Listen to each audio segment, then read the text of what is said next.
Bonjour Patricia. Bonjour Anne. Bonjour à tous. Bonjour à tous. On se retrouve pour la suite alors sur le thème de la vérité. On a déjà vu pas mal de choses. Là, je voudrais qu'on démarre par ce que j'opposerais à la vérité, c'est-à-dire le mensonge. Alors, tu m'as laissé entendre il y a assez peu de temps que ce n'était pas un mot qui te parlait, toi, que ce n'est pas une expression que tu emploierais. C'est pas que je l'emploierai pas, mais je l'utiliserai pas de la même manière que tout le monde. Ouais. Il y en a qui vont dire pour moi c'est pas vrai donc c'est un mensonge. J'en entends des fois dire ce genre de choses. Or pour moi, si on n'a pas les mêmes réponses comme ça arrivait souvent quand on posait des questions avec le oui, non, etc. Ben, j'essaie de comprendre d'où vient la différence. Peut-être que c'est qu'on a une vérité qui est différente. Donc dans ce cas-là, il n'y a pas de mensonge. Par contre, quelqu'un qui sait avoir une vérité, mais qui va dire une chose qui est à l'encontre de sa propre vérité, là pour moi je suis sur un côté plutôt mensonge. D'accord, le mensonge serait lié à sa propre vérité. Ah ouais. On ne peut pas mentir sur un fait, Ah oui, sur un fait, c'est-à-dire Bah oui, non. Un exemple du coup, parce que c'est moi qui demande l'exemple. Oui, ne pas dire la vérité sur quelque chose qu'on a fait. Mais oui, c'est par rapport à soi. Mais enfin, oui, mais enfin, le mensonge, il est quand même dirigé vers l'extérieur aussi. D'une certaine manière, parce que celui qui va entendre ce qui n'est pas la vérité de la personne peut être amené à croire quelque chose, du coup, qui n'est pas une vérité de quelqu'un en fin de compte, parce qu'elle n'est même pas de la vérité de la personne qui est en train d'en parler. Complexe la phrase. Alors, je reprends. La personne, du coup, A, est en train de dire quelque chose à la personne B. Oui. La personne A dit quelque chose qui n'est pas sa vérité, donc un mensonge. Oui. La personne B va croire que c'est la vérité de la personne A. Jusque-là, c'est bon. Ça va. Mais en même temps, du coup, la personne B va dire « Ah bah, ok, c'est une vérité. » Mais peut-être qu'il n'y a personne qui pense que ce mensonge-là est une vérité, puisque celui qui le dit, en fin de compte, c'est même pas sa propre vérité à lui. Lui, il sait qu'il ne dit pas la vérité. Oui, mais la personne B ne le sait pas. Oui. Donc la personne B pourrait avoir l'impression qu'il y a une vérité qui existe, mais qui n'est la vérité de personne. Là, c'est complexe. Hein. Ouais. Ouais. Bon, on ne peut pas faire de schéma, mais ouais. D'accord. Alors, pour continuer un petit peu sur cette lignée-là, je reprends mes notes. J'ai un petit paragraphe qui s'appelle « Dire la vérité ou taire la vérité ». Oui. Voilà. Alors, dire la vérité est quand même souvent valorisé. Oui. Enfin, il me semble. Oui, en tout cas, moi, de ce que je sais et de ce que je vis, enfin voilà, je préfère... je ne dis pas forcément ce qui est ma vérité. Moi, ça m'arrive souvent dans des repas de famille ou autres de me taire. D'accord. Parce que voilà, la question c'est... c'est un acte vertueux, entre guillemets, de dire la vérité, mais est-ce que c'est toujours possible et est-ce que c'est toujours souhaitable? Il n'y a pas longtemps, en France, on a eu un événement qui a généré des confinements, qui du coup a apporté beaucoup de tensions dans différents cercles, que ce soit familial, amical, etc. Moi, je vais donner du coup mon expérience à moi. J'avais du coup une idée très particulière de la vérité qui était liée à des choses que je captais dans le subtil. Mais du coup, moi personnellement, j'en avais aucune preuve dans la matière. Dans ma famille, il y en a qui sont dans la recherche ou autre, très scientifique, etc. Du coup, c'était pas la même vérité que moi. C'était à l'opposé. Et eux, ils sortaient les papiers soi-disant scientifiques, soi-disant preuves. J'arrive pas à dire preuves, donc je vais dire soi-disant. Mais c'était leur vérité à eux, certes. Moi, je disais que je ressentais pas les choses de la même matière, mais d'une certaine manière, j'avais pas de preuves à apporter. Et donc du coup, les personnes, après, ils font leur choix. Moi, j'avais pas envie de passer des heures à dire « Ah oui, non, mais parce que moi, je sens ça comme ci, ou ça, ou autre. » Mais qu'est-ce qu'on a à foutre? Ok, moi, je suis pas d'accord avec vous, je suis pas d'accord avec vous. Vous n'avez pas envie d'entendre, en fin de compte, ce que moi, je ressens ou autre. Si vous en avez envie d'entendre, ils me posent des questions et je vais plus loin. S'il n'y a pas envie, je préfère me taire et éviter d'aller dans une polémique inutile. Oui, mais là, dans ce cas-là, il ne s'agit pas de taire la vérité, il s'agit juste J'ai tué ma vérité à moi. Ah oui. Parce qu'il y a des fois, certaines fois, au début, tu dis ouais, je suis pas ça. Il y en a, ils me connaissent, ils savaient mon opinion et du coup, ils me faisaient pas parler parce que du coup, je parlais pas. Quand t'as 90% de ceux qui sont autour, waouh, il y a que moi qui n'ai pas cette opinion-là. Les personnes, ils me regardent, ils me font comprendre par leurs yeux que oui, bon, c'est toi, c'est pas t'as fait ça, tu vois. Et puis bah, ils restent sur leur blablabla. Et puis moi, j'interviens pas parce que j'ai pas d'affinité avec ce qu'ils disent. Et que ça sert à rien d'aller tout le temps là-dedans. Donc à ce moment-là, j'ai tué ma vérité d'une certaine manière. Parce que c'était pas nécessaire. Mais c'est pas pour autant qu'il y a toujours à dire la vérité aussi. Ouais. Bah, y a un proverbe qui dit que toutes les vérités ne sont pas bonnes à dire. Oui. Là, dans ces vidéos, je dis plein de choses qu'il y en a dans mon entourage, ils n'auront pas forcément conscience vis-à-vis de moi. Et j'ai pu leur transmettre des fois du coup la chaîne YouTube et ils n'ont pas eu envie d'aller voir la chaîne. Bah, c'est leur truc, moi je vais parler à ceux que ça intéresse. J'ai pas envie de perdre du temps, parce que pour moi c'est de la perte de temps, d'exprimer des choses à quelqu'un où je sais qu'il va être complètement fermé à ma parole. C'est pas une idée de dire oui, la personne est fermée parce qu'elle va forcément aller à l'encontre de ce que je dis. Quelqu'un pourrait être à l'encontre de ce que je dis et quand même expliquer les choses s'il y a une certaine ouverture d'esprit, tu vois. Comme une graine qui est plantée. Moi j'ai des amis, tu disais ça il y a 10 ans, bah maintenant je le comprends. Mais j'ai ressenti à ce moment-là de le dire.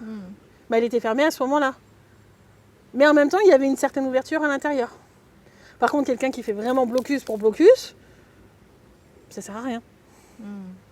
Ça devient une perte de temps.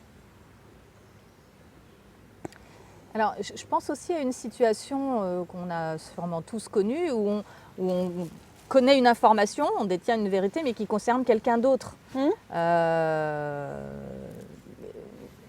Là, du coup, voilà, il faut faire le choix, soit on dit, soit on ne dit pas. C'est comme pour un secret de famille aussi. Parfois, ça soulage de dire les choses. Parfois, on le fait pour soi, parfois, on le fait en pensant à l'autre. Alors, il y en a qui vont le faire pour soi parce qu'ils n'ont pas envie d'avoir un poids sur eux. Moi, je sais que je ne vais pas forcément le dire, je vais aller chercher l'information dans le subtil. Est-ce que c'est le moment pour la personne de le savoir? Oui, c'est ça, ok. Parce qu'il y a des fois des secrets qui peuvent être très lourds. Des révélations, je sais pas, je pense par exemple des incestes ou je ne sais quoi.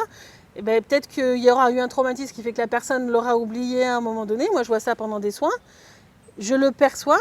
D'une certaine manière, je vais commencer un travail préparatoire énergétique dessus. Mais peut-être que ce n'est pas le moment que je fasse conscientiser à la personne parce que psychologiquement, et du coup, avec les épurations qu'elle a faites, elle n'est pas prête à réentendre ce genre de choses. Ça risque de refaire un traumatisme par-dessus l'autre. Et du coup, il faut préparer le terrain, faire des libérations de différentes choses ou autres pour pouvoir amener les choses petit à petit. Donc des fois ça va être bon, ce qui est pas, enfin pour moi peut-être moins bon, mais ça sera juste par rapport au chemin de la personne, c'est que si quelqu'un me dit bon bah je te dis ça parce que moi je peux pas garder le secret, ben, en général c'est qu'il y a un apprentissage derrière, des deux côtés. Ah oui, d'accord. Ouais. Donc d'une certaine manière, c'est juste aussi. Mais pour moi une vérité n'est pas bonne forcément à dire à un instant T. Et ça, c'est une information que je vais aller vérifier, moi, dans le subtil. D'accord, d'accord. Et je sais que tout le monde n'a pas cette capacité d'aller vérifier dans le subtil.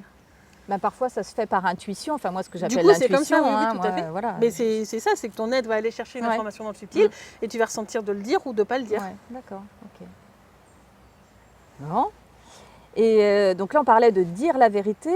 Et il y a aussi l'autre côté qui serait de refuser la vérité. On peut avoir du mal à accepter. C'est ce que je disais tout à l'heure par rapport à quelqu'un qui dit une vérité sur un traumatisme que l'on a déjà. Voilà. Il y a quelqu'un qui pourrait tout à fait bloquer cette vérité parce qu'il n'est pas prêt à l'accepter, il n'est pas prêt, enfin ça refait quelque chose dessus, tu vois. Donc on peut avoir ce refus-là, bien sûr, d'une vérité parmi tant d'autres. Et oui, d'où l'intérêt pour celui qui émet l'information d'être dans le juste, le plus possible. D'être dans sa justesse à lui, en tous les cas, oui. Ouais. Et c'est très difficile d'être dans le juste. Ouais, mais dire une vérité à quelqu'un qui n'est pas prête Ça peut avoir prêt à énormément de l'entendre, conséquences. bah oui, ça peut créer des blessures, des traumas. Enfin, oui, D'une c'est... certaine manière, je l'ai fait aussi dans les vidéos, quand on voit que le pardon, on l'a fait en 2 vidéos avec plus d'1 an d'écart. Ouais. J'ai fait une première vidéo où c'était plutôt assez global, même si je poussais certains concepts sans trop les détailler. Et dans la deuxième vidéo, on a été plus loin sur certains concepts. Et donc du coup, la première vidéo a permis en fin de compte d'ouvrir un petit peu le terrain. Personne n'a pu expérimenter certaines choses.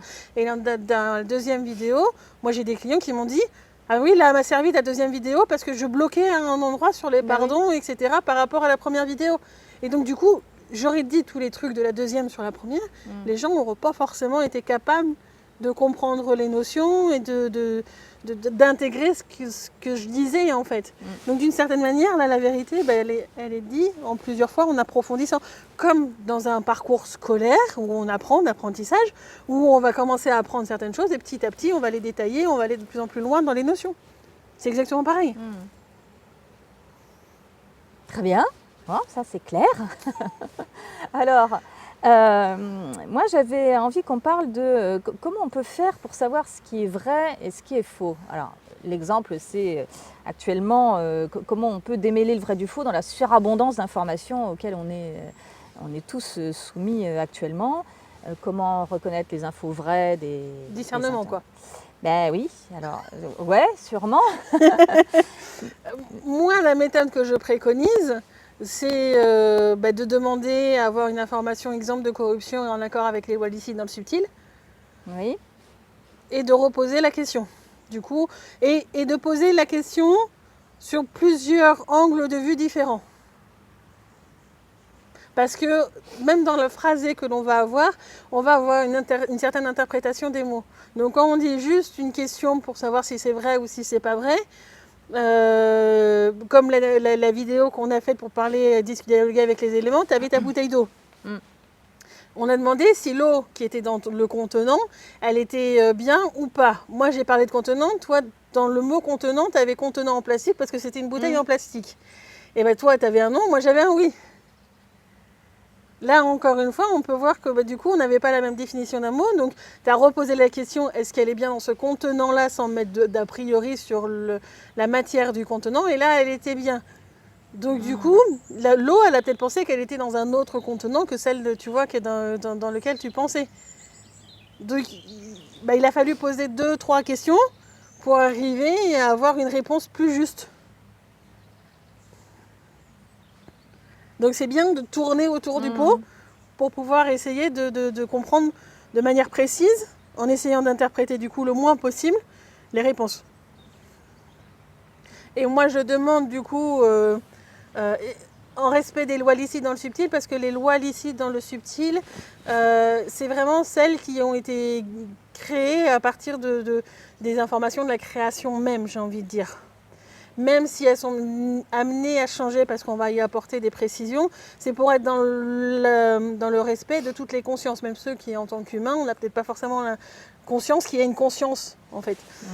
Tout le monde ne va pas parler aux plantes, tout le monde ne va pas dire qu'une télé a une conscience, moi je le dis.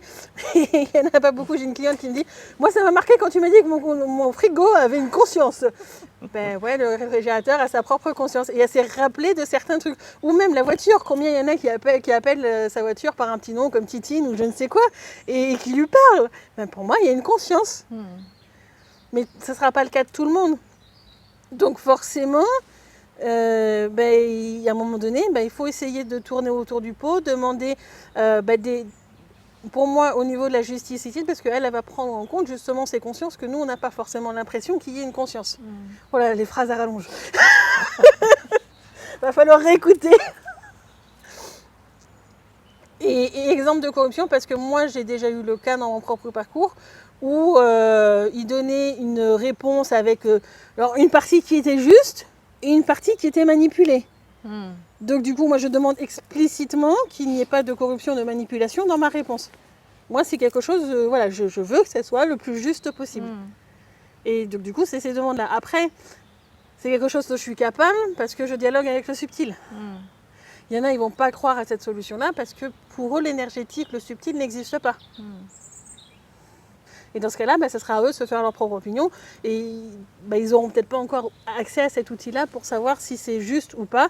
Et ça sera à eux d'aller chercher l'information à plusieurs endroits différents, de recouper les informations pour voir s'il y en a une qui leur semble plus juste qu'une autre. Et là, ils vont peut-être commencer à aller du côté de l'intuition d'une certaine manière. Nous espérons que cette 3e partie vous a plu et vous disons à la semaine prochaine pour la 4e partie. Bon, merci beaucoup Merci. et à très bientôt. À très bientôt. Au revoir. Au revoir.